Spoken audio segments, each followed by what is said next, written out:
Vaginal yeast infection. Candida ছত্রাকের অত্যাধিক বৃদ্ধির ফলে যোনিতে ইস্ট সংক্রমণ হয়। যোনিতে ইস্ট সংক্রমণের ফলে যোনির চারপাশের ত্বক জ্বলতে থাকে এবং চুলকানি হতে পারে এবং এটি যোনিস্রাবের পরিবর্তন করতে পারে।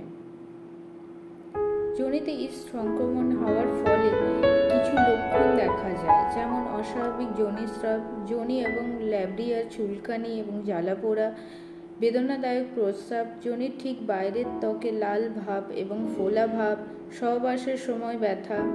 যোনির ইস্ট সংক্রমণের কারণগুলি হল ক্যান্ডিডার অত্যাধিক বৃদ্ধি, অ্যান্টিবায়োটিক, হরমোনের পরিবর্তন, দুর্বল রোগ প্রতিরোধ ক্ষমতা, কিছু নির্দিষ্ট ওষুধ, পরিবেশগত কারণ, এসব আরও অনেক কারণ দেখা যায়। এসব সমস্যার সমাধান পেতে আপনারা আসুন আমাদের দ্য হোম ফার্টিলিটি ট্রিটমেন্টে। এখানে ন্যাচারাল ট্রিটমেন্টের মাধ্যমে 3 থেকে 6 মাসের মধ্যে আপনি আপনার সমস্যার রেজাল্ট পাবেন।